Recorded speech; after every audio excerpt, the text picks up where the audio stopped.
Next Door Neighbors Somali is made possible by the support of the Nissan Foundation, the HCA Foundation on behalf of HCA and the TriStar family of hospitals, by a grant from the Corporation for Public Broadcasting, and by members of Nashville Public Television.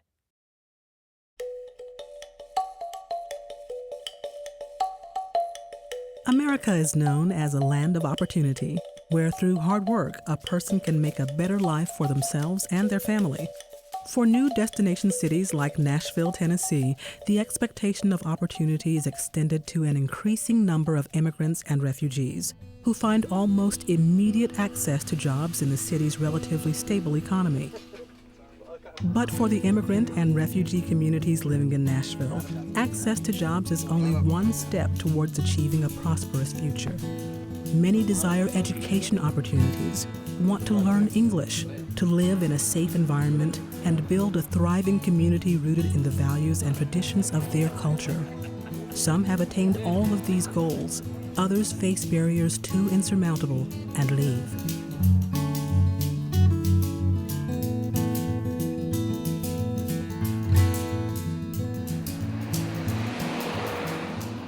In southeast Nashville, a coffee shop is bustling with the conversations of several young Somali men. In between work and other commitments, they gather here to talk about politics, life, or the latest soccer game. The simply named Somali Coffee Shop is a hub for Somali life in Nashville. If you're Somali, if you came to this coffee shop, you will know what happened to the community in Nashville, what's going on in Nashville, in the country, and back home. This is the information center. Abdi Shakur Muhammad lives close by the Somali coffee shop and is a regular customer. You know, the history of all of this coffee and sitting together and talking together. You know, back home in Somalia, our fathers, our grandfathers, in the afternoon, all the elders, they come together, talk about what's good for the community. They drink, they talk, they play, you know, cards. And during that time, communication system was really bad. It's not like today, whereby you can rely on TV, on telephone. The only way that they can know what is going on is to sit that place, listen what folks are saying, what is going on in the community. After they've had an espresso or tea, and perhaps a sambusa pastry, many of these men will go on to work overnight at factories, warehouses, or operate taxis around the city. But the time spent in the coffee shop is where life feels like it was back home. In Somalia, a land which has existed without a functioning government since 1991, the social networks of families and clans have provided one of the few sources of stability. But the civil war that has plagued Somalia is also rooted in clan-based inequalities. In Nashville, Somalis are deeply connected to one another through traditional social structures and common experiences. We have a very strong community here. Somalis in Nashville have been, very connected to each other, I would say. I think it's that we attempt to reconnect with the experience we had back home and try to make a core family unit that was destroyed by the Civil War and the resettlement process. Just to give you an idea, most of my family are from Mogadishu. We have a huge family. Now in Nashville, we don't have any immediate family. The closest family we have is our second cousin. So our family is right now spread throughout Africa, Europe, Asia, United States, Canada. You start to develop different family relationships. Somalis have a very unique naming tradition. It's linked to our family lineage. So my first name is my given name, and my second and third name are my father and my grandfather's name. I know 19 of my names. Each one of them is an ancestor of mine. My full name technically would be Salat Abdul Qadir Nur Salat Takar Jama or Sami Adam Mahad Farah Shuru Agal Jabil Ishaq Umar Muhammad Salam Muhammad Ibrahim. That's roughly several hundred years of our tradition that I'm able to relate to. If you meet a new person and that person knows their lineage relatively well, it's easy for you to find out. Maybe you have been separated for several hundred years, but you still know how you're related to each other. If somebody comes to this country, the first question they ask is, are there Somalis living there? Because regardless of their clan relationship, they still rely on each other. That's a fact. You always see Somalis living in the same neighborhood, and they depend on each other when it comes to transportation, childcare, and so many other issues. most Somali refugees undertook a long and winding journey to finally arrive in Nashville, Tennessee. As the Civil War began in 1991, many families fled across international borders to Kenya, Ethiopia, Djibouti, and Yemen, and were placed in refugee camps with tenuous living conditions. Those who were fortunate to leave Somalia before the war broke out also found themselves stranded once the government collapsed. We left Somalia 3 months before the Civil War. At that point, we could see that the security situation was getting worse. And so my family decided that it was better to go away and stay in Egypt for about a year, come back when things settled. Once the war started, there wasn't a government, and therefore our passports had no value. So we were stuck in Egypt for 10 years. When you are a refugee, one of the things, aside from losing a country, you lose that sense of, stability, familiarity with your surroundings and the people. You miss that kind of predictability about life and your expectations of how your life was going to turn out. When we found out that we had a chance to come here, we were like, okay, that's great. At least I can find a job, I can start somewhere. And it's a resettlement program, which means that eventually I get to become a citizen and I become part of the society. Less than 1% of the world's refugees find permanent resettlement in countries like the United States. Those selected for U.S. resettlement receive initial support funded by the U.S. Department of State and administered by volunteer agencies like Catholic Charities and World Relief. Federal refugee assistance lasts 6 months and is focused on creating economic self-sufficiency for refugees.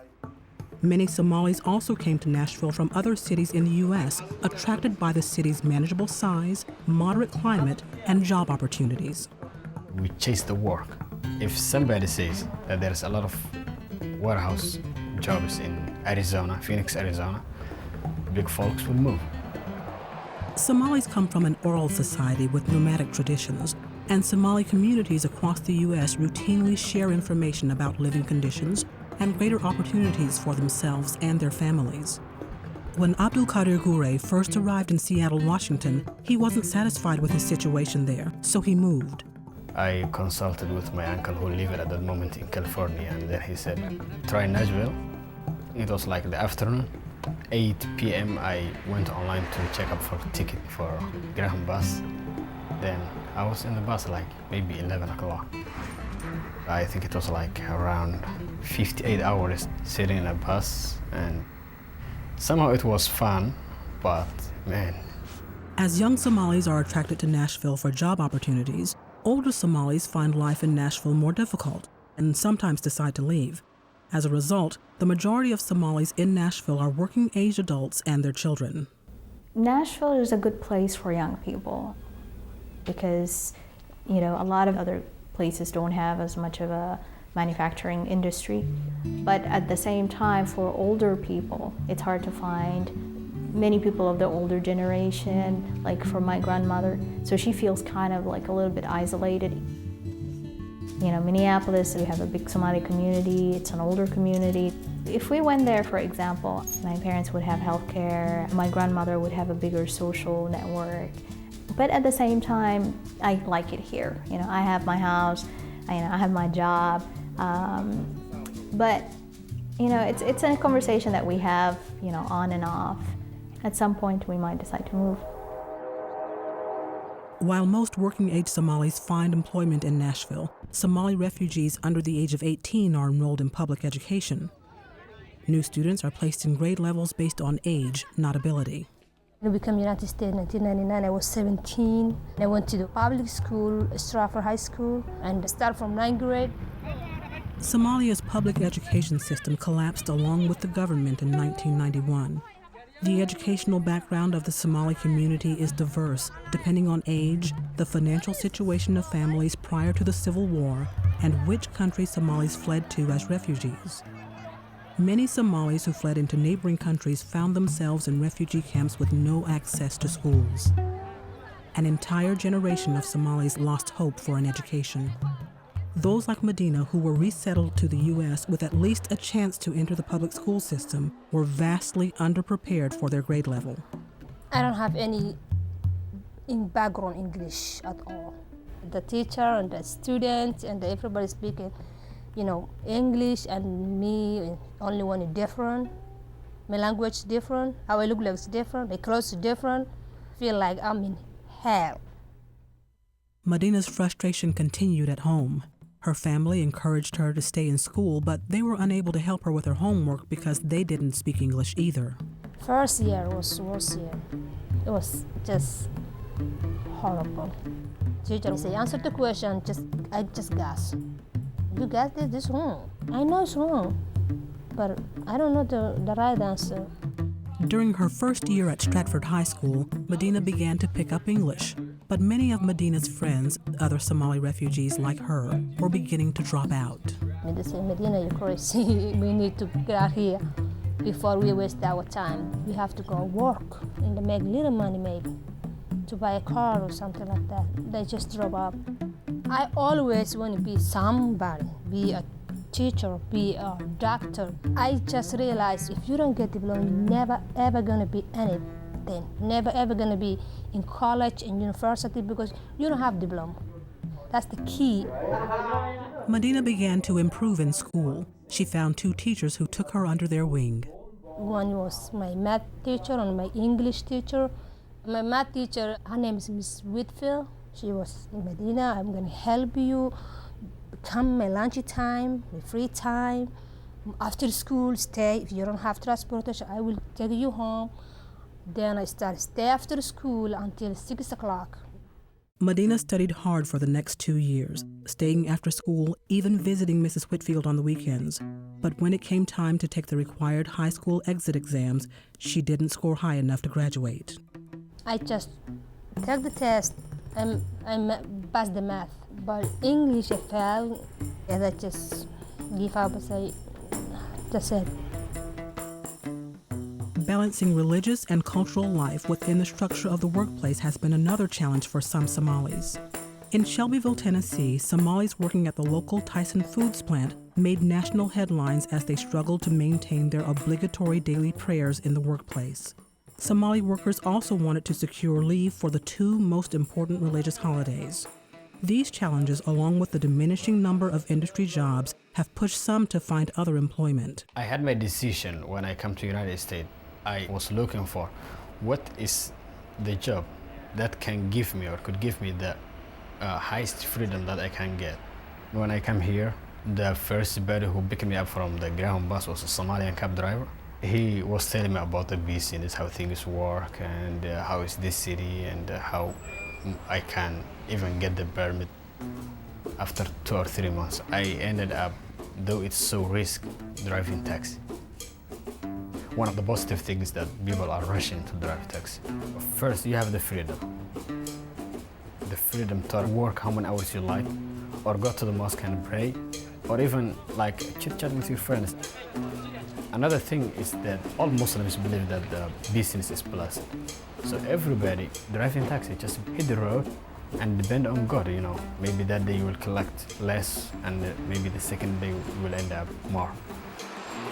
And other thing that the tax business have is most of the Somalian community, they are paycheck to paycheck, even if they are working at the warehouse, because they are supporting big families back home. If you are at the warehouse job, if he or she sent the paycheck of the last week, and the other paycheck is maybe 2 weeks from now on, it will not be easy to get the money that you are in urgent at that moment. Driving taxi is, you have been called last night, and then in the morning, depend on gonna hit the road, and you might collect maybe $50, or you're so lucky that you might collect $100, and instead of paying like even the gas or the insurance, go to the Hawala and send the money. What most Somalis casually refer to as the Hawala network is actually an informal money transfer system built on trust and rooted in Islamic law dating back more than 1,000 years. In Somalia, there is no federal banking system and no formal money transfer businesses exist. But through the informal transfer network, Somalis across the globe send an estimated $1 billion back home each year. Today, the network has been modernized to meet U.S. and international banking regulations. Sending money is simple, efficient, and inexpensive. Someone enters a Nashville agency seeking to transfer money overseas. The money transfer agent receives the money and contacts another agent in the destination city. Then, after confirming that the money in Nashville has been received, the destination agent gives the prescribed amount to the recipient. The entire process can take as little as 15 minutes.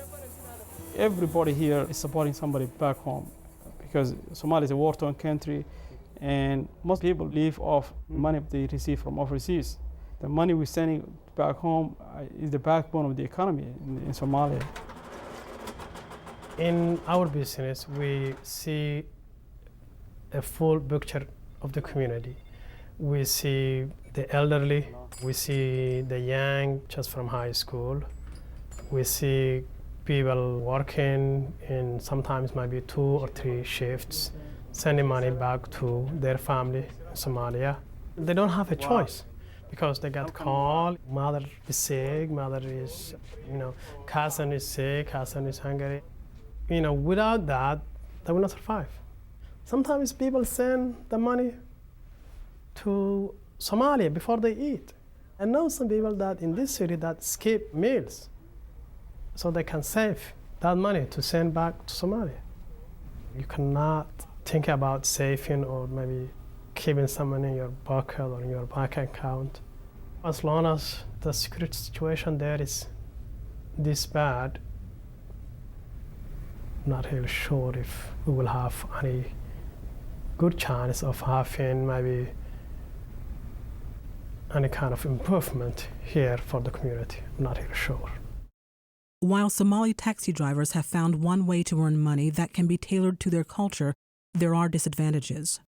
In the summer of 2007, many Somali drivers joined a taxicab association formed in Nashville to address issues from the lack of driver health care to unregulated fees paid to cab companies.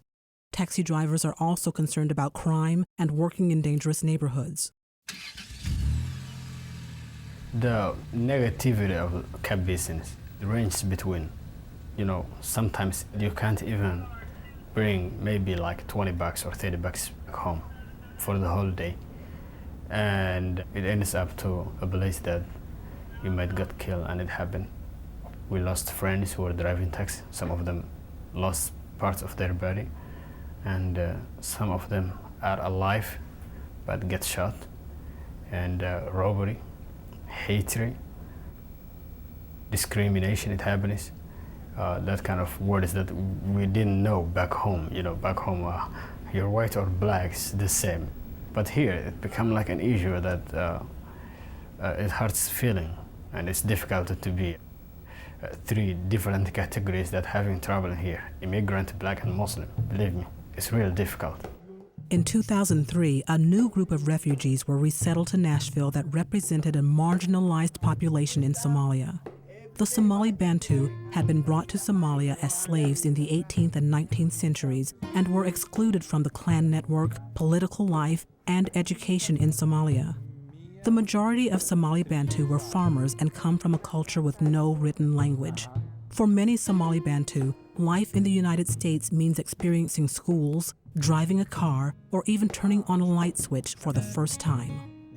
When I arrived here the first time, I would say, what can I do? This is a new country. I never seen like this before. The city, if you doesn't speak English, it's not easy to make better your life. Bantu, they are poor for education because the place we was living, it was not education. All the people here, age 40, when you call them here, no one speaks English. Many Bantu families are large, with several children and only one parent available for work. In order to find affordable housing and to help with childcare and transportation issues, many Somali Bantu have moved into federally subsidized neighborhoods. In these neighborhoods, Somali Bantu are able to help each other with daily needs. The family size 9, family size 10, family size 11. All the children just one person working. The job he's working almost is $7, $8. He want to pay gas, he want to pay electric, phone, insurance, rent. That is a lot of money. My job, I work in Target. I work in overnight because daytime I have to help the people. There has been evidence that Somali and Somali Bantu living in public housing have been targeted victims of crime. Somali community leaders have encouraged residents to seek safer housing, but many are reluctant to leave because they can't afford to, and they depend on each other for survival. Bantus, they want to go to live another place, a better place. But the problem is they don't have able to move. If you go to live another apartment, you can get evicted. Because if you don't pay rent, you're out. While Somali Bantu parents rarely have any formal education, their children are enrolled in public schools, are learning English, and adapting to American culture. When I came here, I started to think the place I was living, it was the wrong place. It was a wrong place. But today, education is coming in my home. My son, he started to speak English in home. Awareness of crime and the struggles of youth in schools have encouraged leaders in the Somali community to help find activities for their young adults. Isa Muhammad has helped unify Somali, Somali Bantu, and other youth through one source of passion. Soccer is very important in Somali culture. It's a dream for every kid, to be a soccer professional. When Isa Muhammad started the competitive Somali soccer team 4 years ago, he had several goals in mind. When I started coaching this team and putting together this team, most of the kids were from the same high school, Stratford in Shelby area. And some of them were struggling. And in the neighborhood where they live may be dangerous for them. So keeping them on a soccer field outside their neighborhood, that's one of my goals. And soccer is like any other sport, it has its rules, and you have to take the responsibility of your action. It's all about challenge. And I told them, the challenge is every day. While the team's name is the Tennessee Somali Stars, not all the players are Somali. The Somali culture is based on clan. The roots of the problem in Somalia, they can use whatever excuse they want it, but it's all about how to be the leader of the clan. And I don't want the kids to have the same kind of mentality. Keeping a Somali team only with Somali players wasn't helpful. So we have some players from Nigeria and Sudan, Ethiopia, but the fact that I interact with the other players was important for me and for them, because now they know they can be in a diverse community and do their part. For some players in the Tennessee Somali Stars, competitive soccer offered their first experience of success in the United States. Last spring, the Stars traveled to Ohio to compete in a tournament with Somali teams from across North America. When we started, nobody knew that we have a team here. In Minnesota, in Ohio, in Canada, there are group soccer teams. And this kid said, hey, can we be like them? He said, yes, it just depends on us, how we work hard. Somali people in North America organized a big tournament in Ohio. And they take the best teams from Toronto, Canada, from all the way from Seattle, Washington, to Virginia, Atlanta, Minnesota. And we won that tournament. So we became from unknown team to beat.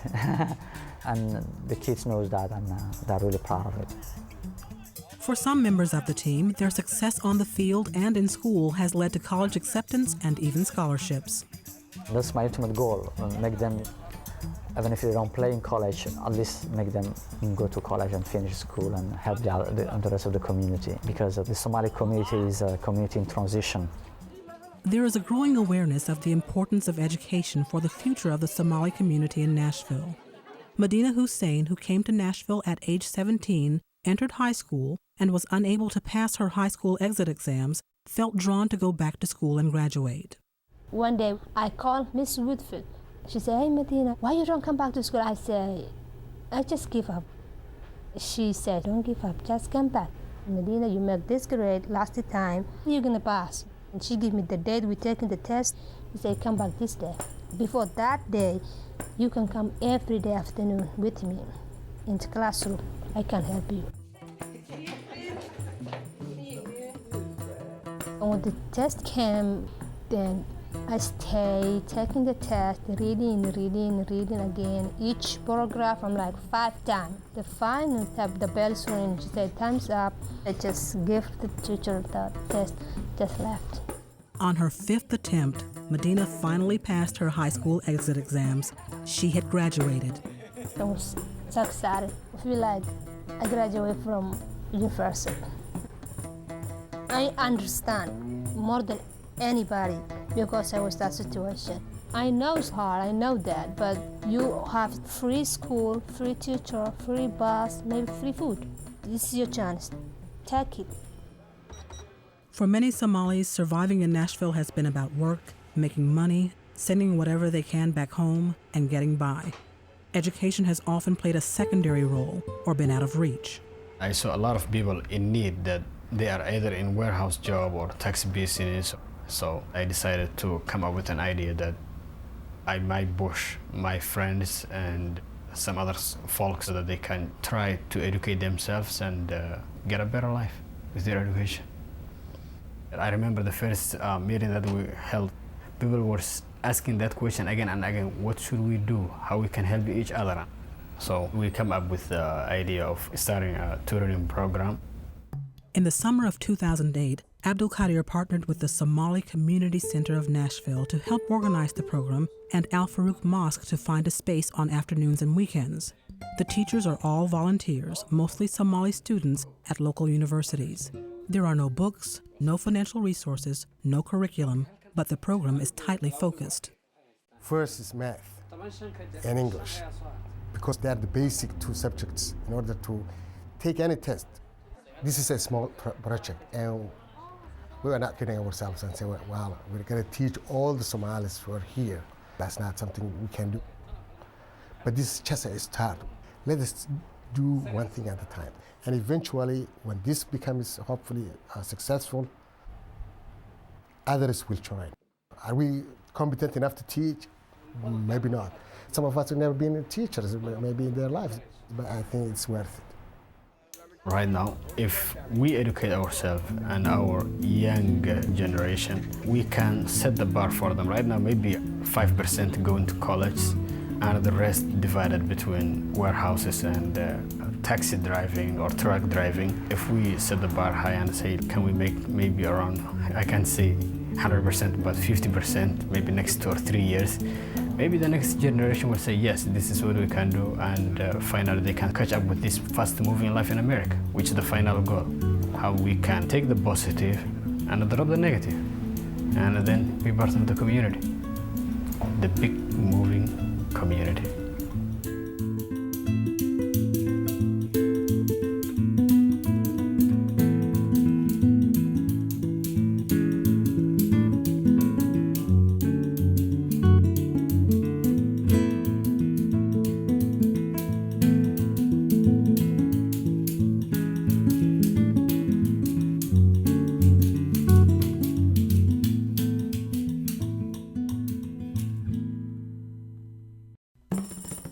Next Door Neighbors, Somali, is made possible by the support of the Nissan Foundation, the HCA Foundation on behalf of HCA and the TriStar family of hospitals, by a grant from the Corporation for Public Broadcasting, and by members of Nashville Public Television.